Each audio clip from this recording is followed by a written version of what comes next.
السلام علیکم boys girls, تمام بچے میٹرک کے 9 کے جو ہیں وہ بیٹا یہ ان تک یا تو ویڈیو پہنچی نہیں ہے اور یا پھر جو ہے انہوں نے گروپ میں دیکھا نہیں ہے یا وہ دیر میں ایڈ ہوئے ہیں وہ اس میں، ٹھیک ہے۔ تو ان کے لیے میں پھر ایک بار جو ہے قرآن مجید کا پورا جو چیپٹر ہے وہ جو ہے میں اس کی آپ کو دے رہی ہوں ویڈیو پر، ٹھیک ہے۔ آپ دیکھ لیجئے گا، جنہوں نے کر لیا ہے وہ تو ٹھیک ہے، جنہوں نے نہیں کیا ہے وہ ایک بار اور دیکھ لیجئے گا، ٹھیک ہے۔ میں پورا آپ کو جو ہے قرآن مجید سبق ہے ہمارا جو کہ ہم ایکسپلین کر چکے ہیں، میرے خیال سے یہ دیتے دیتے مجھے تقریباً 3 ویڈیو ہو گئی ہیں۔ آپ بچے کہہ دیتے ہیں کہ ان کو نہیں ملا، لہٰذا میں آپ کو دے رہی ہوں۔ یہ آ گیا آپ کا قرآن مجید کا، ٹھیک ہے۔ یہ میں ایکسپلین کر چکی ہوں، بہت اچھی طریقے سے بتا چکی ہوں، ٹھیک ہے۔ کاپی میکنگ بھی میں آپ کو بتا چکی ہوں، لیکن پھر میں دوبارہ بتا رہی ہوں آپ کو۔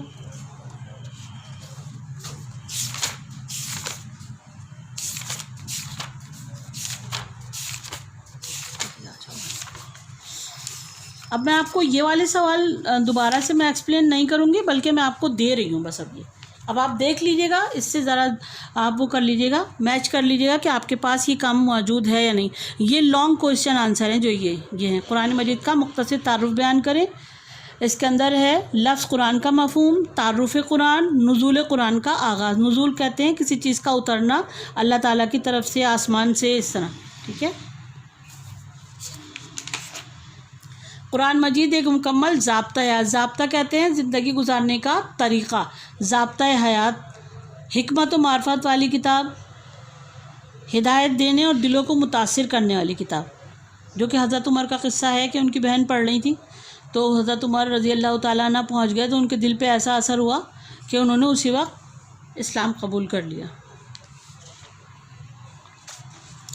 شفا بخشنے والی کتاب، اس کے اندر ہمارے تمام مسائل کا حل جس طرح موجود ہے، اسی طرح تمام بیماریوں کا حل بھی ہمارے پاس اس کے اندر موجود ہے، ٹھیک ہے۔ بہت سے وظائف ایسے ہوتے ہیں جو کہ ہم پڑھتے ہیں اپنی شفا کے لیے، بہت سی آیات ایسی ہوتی ہیں جو کہ شفا کے لیے ہیں، ٹھیک ہے۔ اور یہ ہے عزت و عظمت عطا کرنے والی کتاب، جو قرآن کو پڑھتا رہتا ہے اللہ تعالیٰ اس کے عزت اور مرتبہ بلند مقام عطا فرماتا ہے، اور وہ قومیں بھی بلند مقام عطا ان کو ملتا ہے جو کہ قرآن مجید کو پڑھتی رہتی ہیں اور اسلام میں شامل رہتی ہیں اور اسلام کو اپنے دائرہ کار میں رکھتی ہیں۔ اچھا، دائرہ کار میں رہ کر جو زندگی گزارتے ہیں، میں نے تھوڑا سا جملہ بول دیا تھا۔ اچھا، یہاں پہ آپ کا پہلا سوال ختم ہو گیا ہے، مجھ سے بار بار نہیں پوچھیے گا، غور سے دیکھیے گا بیٹا۔ دوسرا سوال ہمارا یہاں سے شروع ہو رہا ہے، قرآن مجید کی حفاظت کے بارے میں آپ کیا جانتے ہیں؟ قرآن مجید یہاں سے شروع ہے، اس کی پہلی ہیڈنگ ہے حفاظت قرآن، قرآن کی روشنی میں۔ اس کی دوسری ہیڈنگ ہے قرآن کا چیلنج۔ قرآن کا چیلنج یہی ہے کہ کوئی ایسی آیت بنا کے لے آئے جیسی کہ قرآن میں موجود ہے، جن و بشر سب کو اللہ تعالیٰ نے چیلنج کیا لیکن کوئی بنا کر آج تک نہیں لا سکا۔ حفاظت قرآن، عہد رسالت، جب حضور اللہ تعالیٰ کے بھیجے ہوئے جو ہیں رسول اور پیغمبر آ رہے تھے، تو جب ہمارے پاس 3 کتابیں پہلے موجود تھیں، ان میں بھی جو ہے وہ دین کے بارے میں ہی بتایا گیا تھا، ٹھیک ہے۔ اس کے بعد ہے حفاظت قرآن، عہد صدیق اکبر میں حضرت ابوبکر صدیق رضی اللہ تعالیٰ عنہ نے اس کی کاپیاں بنوائی تھیں۔ اس دور میں جو ہے وہ لوگ جو ہے وہ چھالوں پر، درختوں کی چھالوں پر، سلوں پر اور پتھروں پر جو ہے وہ اس کی آیتیں وغیرہ لکھتے تھے، تو حضرت ابوبکر صدیق نے اس کی باقاعدہ کتابت کروائی اور اس کو ایک کتاب کی شکل میں پیش کیا، اور یہ کام بہت سے خلیفاؤں نے کیا، ہمارے 4 خلیفاؤں نے تو بہت زیادہ کیا۔ حفاظت قرآن، عہد عثمان غنی، ٹھیک ہے۔ یہاں پہ یہ دوسرا سوال ختم ہو رہا ہے، یہ نشانہ آپ دیکھ رہے ہیں، یہاں پہ دوسرا سوال ختم ہو رہا ہے۔ یہاں سے آپ کا فضائل قرآن پر نوٹ لکھیں، یہ سوال بھی ہو سکتا ہے اور نوٹ بھی ہے، ٹھیک ہے۔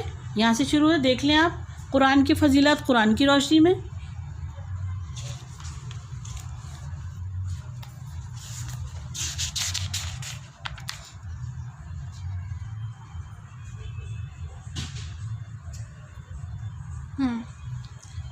اس کے بعد یہاں سے ہے، یہ ابھی تیسرا سوال چل رہا ہے، قرآن کی فضیلت احادیث کی روشنی میں، حضور نے کیا فرمایا؟ تم میں سے بہتر وہ ہے جس نے قرآن سیکھا اور دوسروں کو سکھایا، سب سے بڑی بات ہے یہ. اور یہ بھی ہے اس کا، یہاں سے لے کر یہاں ختم ہو رہا ہے بیٹا یہ، ٹھیک ہے. اچھا بھائی، اس کے بعد آ جاتے ہیں ہم، کیونکہ ایک چیپٹر جو ہے وہ بہت لینتھی ہوتا ہے اس کا اور تمام چیزیں کروانی ہوتی ہیں، اس لیے میں ان کی فلندا بلینکس یا MCQs جو بھی آپ کہہ لیں وہ بھی کرواتی ہوں میں ابھی آپ کو. قرآن مجید کے مختصراً سوال جواب، یہ آپ کو بک میں نہیں ملیں گے، ٹھیک ہے، یہ الگ سے ہوتے ہیں ہمارے پاس. پہلا سوال، قرآن کریم کو پچھلی کتابوں کے لیے مہمین کہنے کا کیا مطلب ہے؟ یہ ہے پہلا. دوسرا، قرآن کریم کن کن پہلوؤں کے متعلق رہنمائی کرتا ہے؟ تو ہر پہلو کے متعلق کرتا ہے، معاشی، معاشرتی، انفرادی، اجتماعی، ہر کے مطابق، پہلو کے مطابق یہ جو ہے رہنمائی کرتا ہے. سوال نمبر 3، قرآن پاک کی حفاظت کے بارے میں کسی ایک قرآنی آیت کا ترجمہ.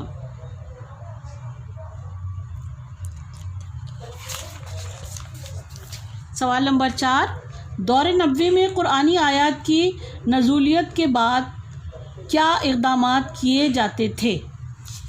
اچھا، یہ کیے جاتے تھے کہ اس کو مسجد کی ایک جگہ، ایک مقام بنا لیا تھا، وہاں رکھ دیا جاتا تھا اور تمام نمازوں میں ان آیات کو شامل کر لیا جاتا ہے. اس طرح صحابہ کرام اور صحابیات بھی ان کو جو ہے وہ حفظ کر لیتی تھی. سوال نمبر 5 ہے، قرآن پاک کی فضیلت اختصار. اختصار مختصر کی جمع ہے، ٹھیک ہے، مختصر بیان کریں. یہ ہے قرآن کی فضیلت، تمام کلاموں سے بہتر ہے. اس کے ایک لفظ کی تلاوت پر 10 نیکیاں ملتی ہیں. تمام قوموں کو اس کی وجہ سے سربلندی حاصل ہوتی ہے، اور جو قومیں اس کو چھوڑ دیتی ہیں ان کو اللہ تعالیٰ پستی میں گرا دیتا ہے. اچھا، کاتبین وحی کے نام لی. کاتبین وحی وہ ہوتے ہیں جنہوں نے جو ہے وحی لکھی اور قرآن لکھا. حضرت ابوبکر صدیق رضی اللہ تعالیٰ عنہ، حضرت عمر فاروق رضی اللہ تعالیٰ عنہ، حضرت عثمان غنی اور حضرت علی کرم اللہ وجہہ علیہ السلام، حضرت زید بن ثابت رضی اللہ تعالیٰ عنہ علیہ السلام. یہ بہت پیش رہے قرآن کے مسئلے میں. تمام قرآنی کتابت وغیرہ جو ہے ان کا اس میں بہت زیادہ جو تھا وہ مطلب شخصیت ان کی بہت زیادہ اس میں تھی. حضرت عبداللہ بن مسعود رضی اللہ تعالیٰ عنہ، حضرت ابی بن کعب رضی اللہ تعالیٰ عنہ، یہ 7 جو ہیں صحابی اور ہمارے 4 جو ہیں خلیفہ ہیں، ٹھیک ہے. اچھا، اس آسمانی کتابوں کے نام تحریر کریں. تورات حضرت موسیٰ پر، زبور حضرت داؤد علیہ السلام پر، انجیل حضرت عیسیٰ علیہ السلام پر، اور قرآن مجید حضرت محمد صلی اللہ علیہ وسلم پر نازل ہوا، ٹھیک ہے. اب ہمارا یہ پورا چیپٹر جو ہے، اب اس کے یہ ہیں MCQs. میں نے فل ان دا بلینکس اس لیے بنا لیا تاکہ آپ ایک جواب یاد کریں اور ان 4 جوابات میں سے اس ایک کو ٹک کر دیں. اگر 4 دیتی تو آپ بھول جاتے، ٹھیک ہے. یہ ہے قرآن مجید اللہ تعالیٰ نے حضور اکرم صلی اللہ علیہ وسلم پر نازل فرمایا. اچھا، سابقہ انبیاء کرام کی تعلیمات اور ان پر نازل شدہ کتابیں اپنی اصلی حالت میں موجود نہیں. قرآن مجید کو پچھلی کتابوں کے لیے مہمین کہا گیا ہے. مہمین کس کو کہتے ہیں؟ حفاظت کرنے والی چیز. قرآن مجید کو مہمین کہنے کا مطلب ہے کہ سابقہ کتابوں کے لیے محافظ و نگہبان. کاتب وحی کہتے ہیں وحی لکھنے والے کو. اس کتاب قرآن مجید کی حفاظت کا ذمہ اللہ تعالیٰ نے خود لیا ہے. قرآن مجید رسول کریم صلی اللہ علیہ وسلم پر 23 سال میں نازل ہوا. قرآن مجید انسانی زندگی کے معاشی، معاشرتی، اخلاقی اور تمام پہلوؤں کی متعلق رہنمائی کرتا ہے. جو ہی قرآن کریم کی کچھ آیات نازل ہوتی ہیں، صحابہ کرام اسے حفظ کر لیتے. دور نبوی میں وہ شخص جو قرآنی آیات لکھتا تھا اس کو کاتب وحی کہتے ہیں. حضور اکرم صلی اللہ علیہ وسلم کی رحلت کے بعد حضرت ابوبکر صدیق نے قرآن کے اجزاء کہتے ہیں سپاروں کو یکجا کروایا. حضرت عثمان غنی رضی اللہ تعالیٰ عنہ نے اپنے عہد خلافت میں قرآن کریم کی نقول کہتے ہیں نقل، یعنی کہ ایک کتاب سے دوسری کتاب تیار کروا کے تمام صوبائی دارالحکومتوں کو بھجوائیں. قرآن کریم تمام کلاموں میں بہتر ہے. قرآن مجید کی آیات جب نازل ہوتی تو مسجد نبوی متعین مقام پر رکھ دی جاتی تھی. قرآن کریم کی تعلیمات حقیقی تعلیمات پر مبنی ہے. قوموں کی سربلندی اور عروج کا اہم سبب ہے قرآن پر عمل کرنا. انسان کی فلاح کے لیے آخری پیغام عمل قرآن ہے. قرآن مجید کے ایک حرف کی تلاوت پر 10 نیکیاں ملتی ہیں. رسول اکرم صلی اللہ علیہ وسلم نے آیات کی ترتیب اور رسولوں کے اور صورتوں کے نام اللہ کے حکم سے مقرر فرمائے. لفظ قرآن قرآ سے نکلا ہے۔ قرآن کے معنی وہ کتاب ہے جو بار بار اور کثرت سے پڑھی جاتی ہے۔ قرآن کریم میں 6666 آیات ہیں۔ قرآن کریم میں 114 سورتیں ہیں۔ قرآن کریم میں 540 رکوع ہیں۔ قرآن کریم میں 14 سجدے ہیں۔ قرآن کریم کے 30 اجزاء یعنی کہ 30 سپارے ہیں۔ قرآن کریم آپ پر مکہ مکرمہ اور مدینہ منورہ میں نازل ہوا۔ قرآن کا نزول اور ابتدا 610 عیسوی میں سورۃ العلق کی 5 آیات سے غار حرا میں ہوا۔ نزول قرآن کے وقت حضور اکرم صلی اللہ علیہ وسلم کی عمر مبارک 40 برس تھی۔ یہ ہو گئے بیٹا اس کے سارے MCQs۔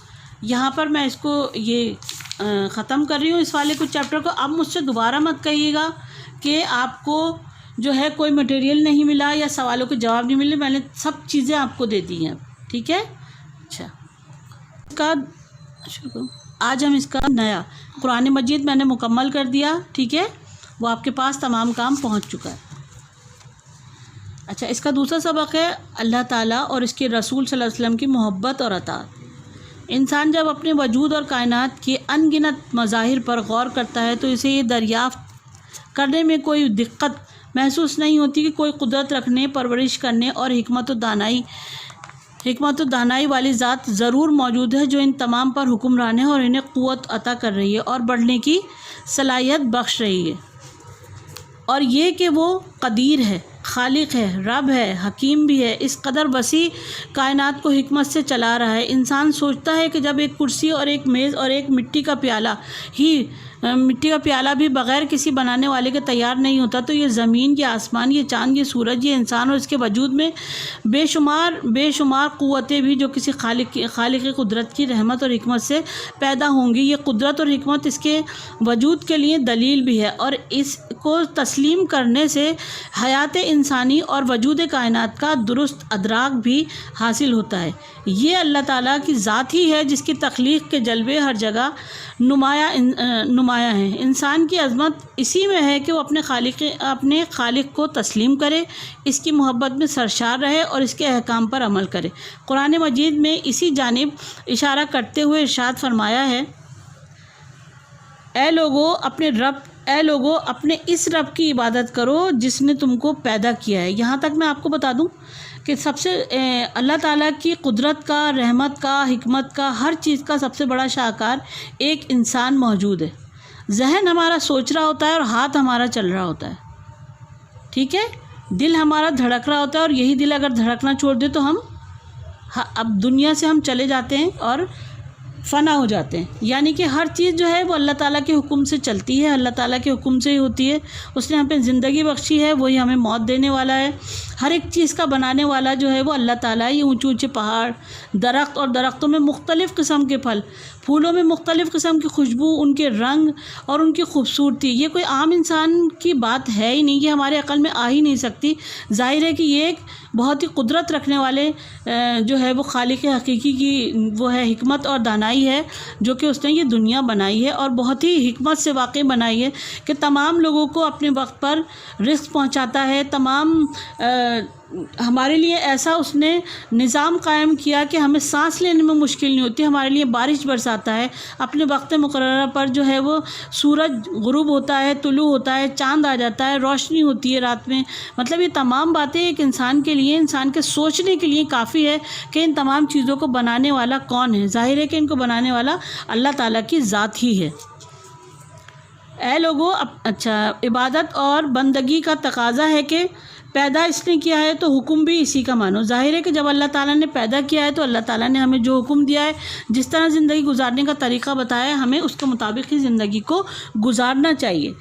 آنکھ اس نے دی ہے تو اس کی رضا کے مطابق دیکھو، کان اس نے عطا کیے ہیں تو اس کے فرمان کے مطابق سننے کی عادت ڈالو، سوچنے کی قوت اس پروردگار ہی نے عطا کی ہے تو ہر لمحہ اس کی ذات اور قدرت اور اس کے احکام پر غور کرو۔ اللہ تعالیٰ کے ساتھ محبت۔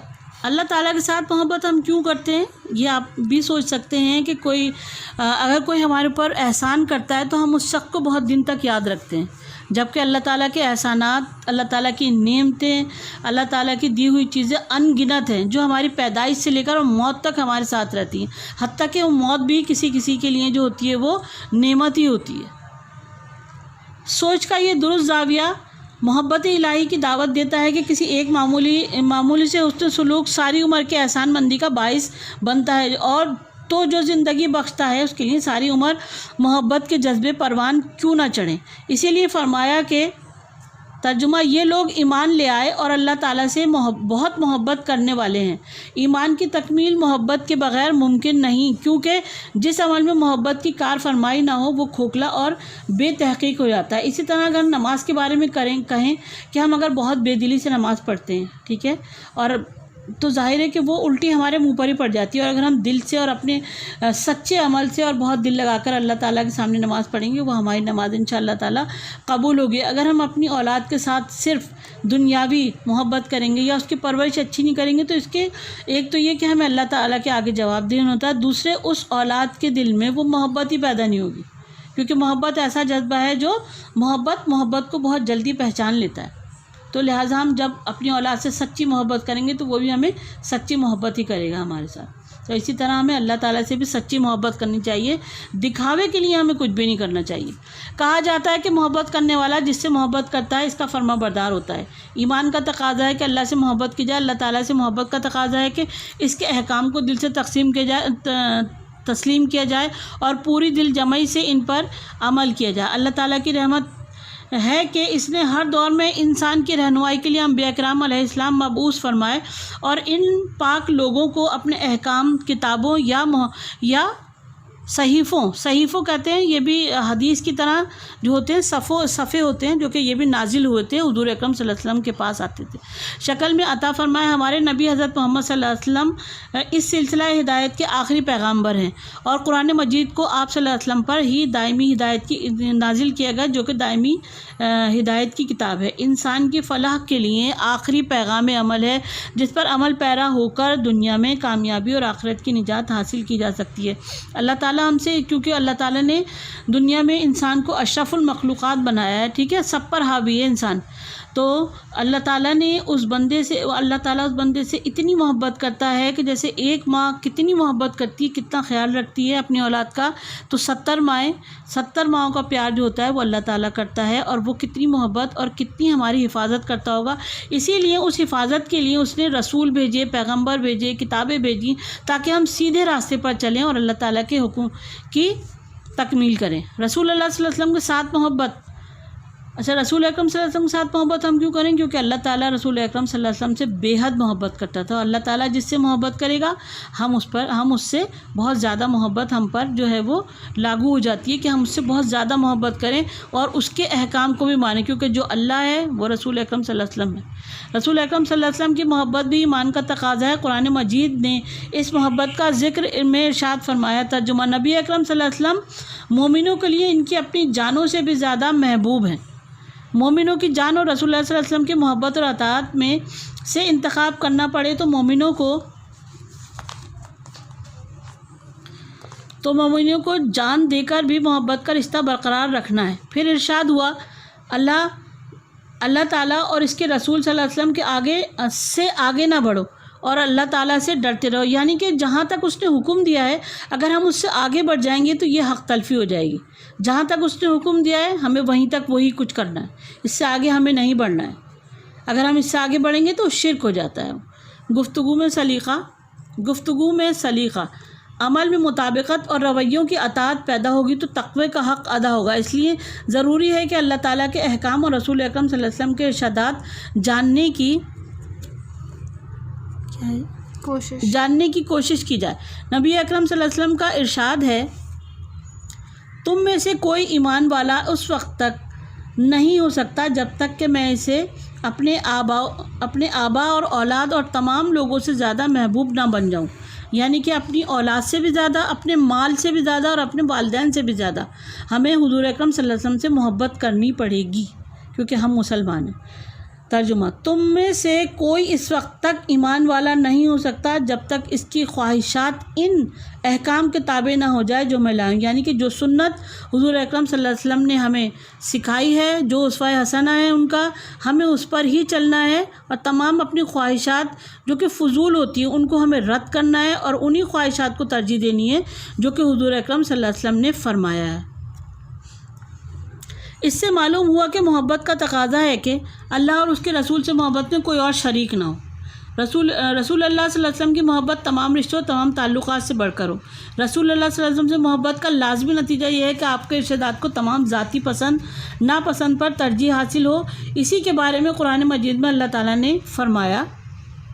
ترجمہ: اللہ تعالیٰ اور رسول اللہ صلی اللہ علیہ وسلم کی اطاعت کرو اور اپنے اعمال ضائع نہ کرو، یعنی اطاعت کے بغیر اعمال ضائع ہو جاتے ہیں، یعنی کہ ہم جو بھی عمل کر رہے ہیں اگر وہ حضور ہماری سنت کے مطابق نہیں ہے، اللہ تعالیٰ کے فرمان کے مطابق نہیں ہے، تو تمام اعمال جو ہیں وہ ضائع ہو رہے ہیں ہمارے۔ اطاعت: اللہ تعالیٰ سے محبت کا دعویٰ تو کیا جا سکتا ہے، مگر اس کا ثبوت کیسے دیا جائے، یہ سوال ہر انسان کے ذہن میں پیدا ہوگا۔ اللہ تعالیٰ کا کرم ہے کہ اس نے خود اس کا راستہ بتا دیا۔ ارشاد ہوا۔ ترجمہ: کہہ دیجئے اگر تم اللہ تعالیٰ سے محبت رکھتے ہو تو میری اتباع کرو۔ اتباع یعنی کہ میرے پیچھے آؤ، جو میں نے کہا ہے وہی کچھ کرو۔ اتباع کرو، اللہ تعالیٰ تم سے محبت کرے گا، وہ تمہارے گناہ بخش دے گا۔ اللہ تعالیٰ بخشنے والا رحم کرنے والا ہے۔ محبت الہی اسوہ رسول صلی اللہ علیہ وسلم کی پیروی کا ہی نام ہے۔ اطاعت میں مکمل خود سپردگی درکار ہوتی ہے، یعنی کہ اطاعت کرنی ہے کہ بس جو آپ نے کہہ دیا اس پر جان و دل سے ہم حاضر ہیں، ہم ان کے اس حکم کی تعمیل کریں گے۔ ظاہری عمل کے پیچھے دلی چاہت اور قلبی میلان ضرور ہوتا ہے، وگرنہ یہ عمل منافقت بن جاتا ہے۔ ظاہر جب تک ہم دل سے نہیں چاہیں گے، حضور اکرم صلی اللہ علیہ وسلم کے حکم کو دل سے تسلیم کریں گے، جب ہم نے ان کی محبت کو اپنے دل میں اتار لیا، اس نور کو اپنے دل میں اتار لیا، تو ظاہر ہم وہی کریں گے جو حضور اکرم کہیں گے۔ اگر ہم زبان سے یہ کہیں کہ ہم حضور اکرم صلی اللہ علیہ وسلم محبت کرتے ہیں اور دل میں ہم اس کی منافقت کریں تو یہ ہمارے لیے عذاب بن جائے گا۔ اسی لیے اس پر متنبہ فرماتے ہوئے ارشاد فرمایا: تمہارے رب کی قسم، یہ لوگ اس وقت تک ایمان والے نہیں جب تک کہ اپنے تنازعات میں آپ کا حکم نہ مانیں، یعنی کہ لڑائی جھگڑوں میں، اور پھر یہ بھی جو فیصلہ کریں آپ صلی اللہ علیہ وسلم کریں، جو فیصلہ کریں وہ بھی ان کی سنت کے مطابق کریں، اس پر تنگ دل نہ ہو، یعنی کہ اس پر ایسا نہ ہو کہ کہیں پر آپ حق تلفی کر دیں، اور آپ جو آپ کا قریب ہے، جو آپ کے دل کے قریب، آپ اس کے لیے اچھا فیصلہ کر دیں، جبکہ اس کے لیے وہ فیصلہ جو ہے وہ ناحق ہے، اور حق تلفی اس طرح ہو جائے گی کہ جس کے حق میں فیصلہ ہونا چاہیے تھا آپ اس کے حق میں فیصلہ نہیں کر رہے، لہٰذا سنت کے مطابق کریں گے تو سب کچھ صحیح ہوگا، اور پورے طور پر اسے تسلیم کریں۔ اطاعت و اتباع کے عملی شکل سے ایمان کے تقاضے پورے ہوتے ہیں اور تسلیم و رضا کی برکات حاصل ہوتی ہیں۔ ختم نبوت، 1 منٹ روکو گی؟ اچھا بیٹا، ختم نبوت جو ہے، جو ہم اس میں پڑھ چکے قرآن مجید میں، ختم نبوت آپ کو پتہ ہی ہے کہ نبوت کا سلسلہ جو ہے حضور اکرم صلی اللہ علیہ وسلم پر ختم ہوا ہے، اور وہ آخری نبی ہے، اس کے بعد ہمارے کوئی نبی نہیں آئے گا۔ اگر کوئی یہ کہتا ہے کہ اس کے بعد نبی آئے گا تو وہ اسلام سے خارج ہے، ٹھیک ہے؟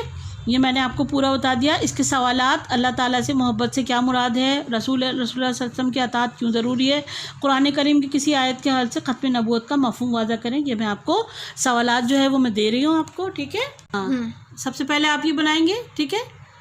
آپ نے بنایا ٹائٹل پیج، اس کے بعد پہلا سوال: بلیک اور بلو کے علاوہ کوئی بھی انک آپ کے رجسٹر میں نہیں ہونی چاہیے، اور یہ لائن جو ہے یہ ڈرا ہونی چاہیے، ہیڈنگ ڈلی بھی ہونی چاہیے، اور دیکھیں آپ یہ اس کو۔ محبت کے معنی اور مفہوم: محبت کی قسمیں: انسانی زندگی کی بلند ترین قسم اللہ کی محبت ہے۔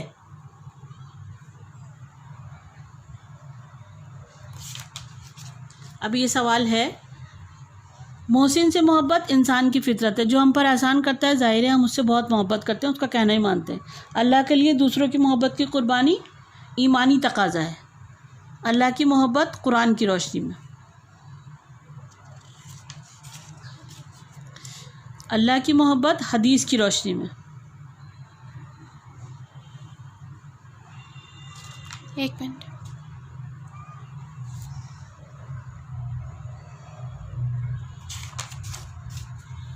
یہ سوال جو ہے یہ یہاں پر ہم نے ختم کر دیا، یہ ٹھیک ہے؟ پہلا سوال ہے، یہ 3 پیج کا ہے، یہ پورا سوال ہے، یہ ایک، اس میں سے کئی سوال بن جائیں گے، چھوٹے شارٹ بھی بن جائیں گے اس میں سے، تو آپ یہ مت سوچیے گا کہ پورا ایگزام میں آ جائے گا، اس میں سے ہم چھوٹے بھی کر لیں گے۔ اچھا دوسرا سوال ہے، رسول اللہ صلی اللہ علیہ وسلم کی اطاعت کیوں ضروری ہے؟ یہ آ گیا، ٹھیک ہے۔ رسول اکرم صلی اللہ علیہ وسلم کی اطاعت قرآن کی روشنی میں۔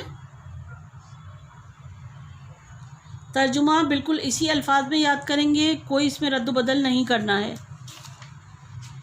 اور اس کے ساتھ ہی اس کا یہ بھی ہے، رسول اللہ سے محبت کا نتیجہ، رسول اکرم کی اطاعت اور محبت ایمان و اخلاق کی درستگی۔ یہ یہاں پر آپ کا دوسرا سوال ختم ہو گیا، یہ چھوٹا ہے، 1.5 پیج کا ہے۔ اس کے بعد تیسرا سوال ہے، یہ لاسٹ ہے ہمارا، قرآن کریم کی کسی ایک آیت کے حوالے سے ختم نبوت کا مفہوم واضح کریں۔ عقیدہ ختم نبوت کا مفہوم۔ ختم نبوت میں نے آپ کو بتایا تھا کہ نبوت کا سلسلہ حضور اکرم صلی اللہ علیہ وسلم پر آ کر ختم ہو گیا، ٹھیک ہے۔ قرآن کی روشنی میں عقیدہ ختم نبوت، احادیث کی روشنی میں ختم نبوت، عقلی دلائل کی روشنی میں ختم نبوت۔ اور یہ سبب جو ہے یہ اس کا کہ کسی قوم میں تعلیمات الہی کا انکشاف نہ ہوا ہو اور ان کے پاس کوئی نبی پیغام ہدایت لے کر تشریف نہ لایا۔ ظاہر ہے حضور اکرم کے بعد کوئی بھی نبی نہیں آیا جو ہمارے لیے اللہ کا کوئی پیغام لائے۔ قرآن کریم پر تمام چیزوں کو ختم کر دیا گیا اور ہمارے لیے نبوت کا سلسلہ بھی ختم کر دیا۔ یہ قرآنی دلیل ہے، عقلی دلیل ہے، اور سبب بھی دیا گیا اس کے اندر۔ یہ سوال بھی ختم ہو رہا ہے آپ کا تیسرا، رسول کی محبت اور اطاعت کے مختصر سوال جواب۔ یہ آ گئے آپ کے مختصراً سوال جواب۔ پہلا سوال ہے، اللہ اور اس کے رسول کی محبت کے تقاضے تحریر کریں، ٹھیک ہے، تقاضا تمام رشتوں سے اور تمام تعلقات سے بڑھ کر ہو، اس کے اندر وہ والی لائنیں ہیں۔ اچھا نمبر 2 ہے، تکمیل دین کے متعلق قرآنی آیات کا ترجمہ۔ آج میں نے تمہارے لیے دین مکمل کر دیا، تم پر اپنی نعمت تمام کر دی اور تمہارے لیے اسلام کو بطور دین پسند کر لیا۔ ایک آیت ہے اور ایک ترجمہ ہے۔ اچھا اس کے بعد یہ ہے، نبی اکرم صلی اللہ علیہ وسلم کے بعد کسی اور نبی کی ضرورت نہ ہونے کی وجوہات بیان کریں۔ یہ آ گیا وجوہات، ٹھیک ہے۔ یہ یہاں پر آپ کا تمام یہ 3 سوال ہیں اس کے مختصراً، اور لانگ بھی 3 ہیں۔ اس کے بعد ہم اس کے فل ان دا بلینکس پر آ جاتے ہیں۔ یہ MCQs ہیں، ٹھیک ہے۔ اللہ تعالیٰ جب آپ بک پڑھیں گے اس میں سے بھی اس طرح پڑھیے گا کہ اگر اس میں سے بیچ میں سے کوئی آ جائے تو وہ بھی آپ آرام سے سمجھ سکیں، دے سکیں۔ اللہ تعالیٰ اور اس کے رسول کی محبت اور اطاعت۔ اللہ سے محبت کا تقاضا ہے کہ اس کے احکام کو دل سے تسلیم کیا جائے، ٹھیک ہے، دل جمعی سے اس پر عمل کیا جائے۔ اچھا اس کے بعد ہے، گفتگو میں سلیقہ عمل کی مطابقت اور دلوں میں اطاعت ہوگی تو تقویٰ کا حق ادا ہوگا۔ حدیث کی روشنی میں کوئی شخص اس وقت تک ایمان والا نہیں ہو سکتا جب تک کہ نبی اکرم صلی اللہ علیہ وسلم اس کے لیے سب سے زیادہ محبوب نہ ہو جائے۔ رسول اکرم صلی اللہ علیہ وسلم محبت کا لازمی نتیجہ ہے کہ آپ کے ارشادات کو تمام ذاتی پسند ناپسند پر ترجیح حاصل ہو، آپ کی محبت تمام رشتوں سے بڑھ کر ہو۔ اللہ تعالیٰ سے محبت کے دعوے کی صداقت کے لیے جو ثبوت درکار ہیں اسوہ رسول کی پیروی ہے، ہم وہ کریں گے تو سب کچھ حاصل ہو جائے گا۔ نبی اکرم صلی اللہ علیہ وسلم تشریف آوری کے بعد کوئی نبی نہیں آئے گا، کوئی آسمانی کتاب نازل نہیں ہوگی۔ انبیاء کرام میں سے ان نبی کا لقب خاتم النبیین ہے، حضرت محمد مصطفیٰ ہیں۔ وہ حضرت محمد مصطفیٰ صلی اللہ علیہ وسلم کے بعد کسی اور نبی کی ضرورت اس لیے نہیں کہ احکام الہی مکمل ہو گئے ہیں۔ یہی ساری فل ان دا بلینکس ہیں۔ MCQ سمجھ لیں، فل ان دا بلینک سمجھ لیں، یہ آپ کو یاد کرنے میں آسانی ہوگی۔ یہ میں نے آپ کو دوسرے سوال اللہ تعالیٰ اور اس کے رسول کی محبت اور اطاعت کی MCQs، شارٹ کوئسچن آنسر اور لانگ کوئسچن آنسر اور اس کی ایکسپلینیشن دے دی ہے۔ یہ آپ کے 2 چیپٹر جو ہیں وہ ختم ہو چکے ہیں، ٹھیک ہے، 2 چیپٹر آپ کے پاس جا رہے ہیں۔ ایک تو آپ کے پاس پہنچ چکا تھا، وہ تو میں صرف اس لیے دے رہی ہوں کہ آپ اس کو ٹیلی کر لیں۔